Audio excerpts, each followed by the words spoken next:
It's early in the Rockets season, like really early. But they are 1-5, getting pummeled at home by an average of 17 points and looking completely overmatched in nearly every way possible. You may say it is too early to panic, but remember that the Rockets fired then-coach Kevin McHale in 2015 after the team opened the season 4-7. They ended that season 41-41 and bowed out in the first round of the playoffs. Like this current team, the 2015 team was high on promise and expectations, but low on defense and results. They ranked 25th in defense and struggled through a barely mediocre year before regrouping in the offseason. The current team has far more talent than 2015-16, but in the Western Conference, you can't get too far behind or risk being resigned to an afterthought by December. Here are 4 things we are concerned about early on. What happened to the shooting?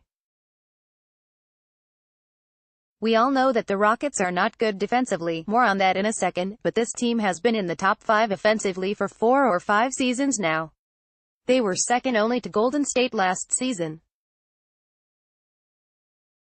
This year, they are 26th in offensive rating, 26th in scoring, 28th in point differential. They led that category last year, 29th in field goal percentage, 21st in three-point percentage and, of all things, 27th in free throw percentage.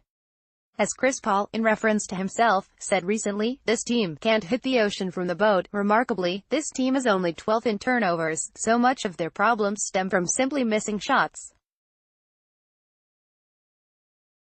You might want to skip these next stats if you are squeamish.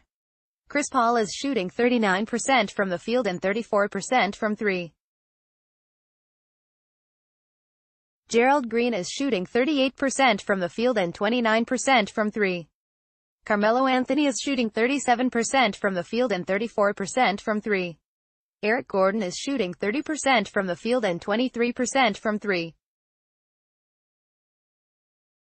Simply put, that is a disaster. For all their problems on the other end of the floor, and there are plenty, if this team doesn't turn around some of their shooting woes, they aren't going to beat anyone.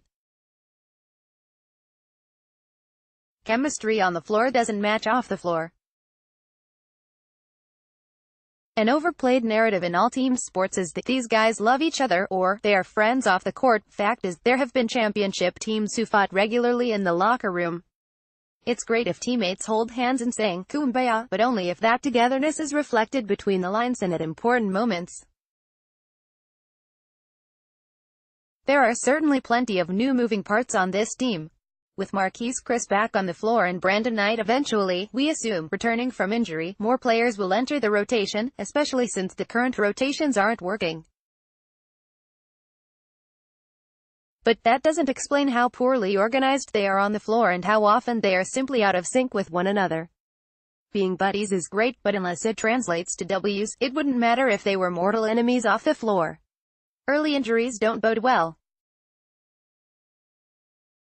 Last year, Paul had a knee injury in the first game that cost him a month of the season. For the Rockets this year, the injuries appear to be more nuisance than season-ending, but they have piled up. James Ennis has only played in 3 games and James Harden in 4, the latter of those 2 injuries being the biggest obvious concern. Chriss has returned, but Knight remains out. Michael Carter-Williams has been on a minutes restriction, not that he probably doesn't deserve this base simply for his play on the court, and Nene is still a ways from coming back. With the team struggling so badly, getting every player back that can play is critically important, not only to develop a rhythm but just to give them options on nights when it seems like no one can make a basket even if they are standing directly underneath it and no defender within 30 feet. Maybe Jeff Bzdelik was more important than we thought. A lot continues to be made about the losses of Trevor Ariza and Luc Mbah a Moute. It is reasonable at this point to assume that Ariza was a not insignificant amount of glue that held the team together, at least defensively.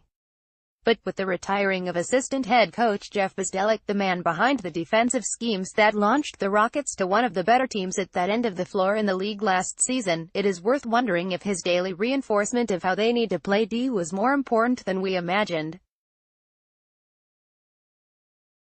More likely it is the cumulative impact of the losses of Bastelic, Ariza and Mbah coupled with the addition of new players, a shorter training camp and numerous injuries, never mind the real possibility that this is just not as good a team, chemistry-wise, than last season. And when you consider that this team is now one of the worst defensive squads in the NBA, it doesn't really matter where the blame gets assigned, only that it is our new reality in Houston.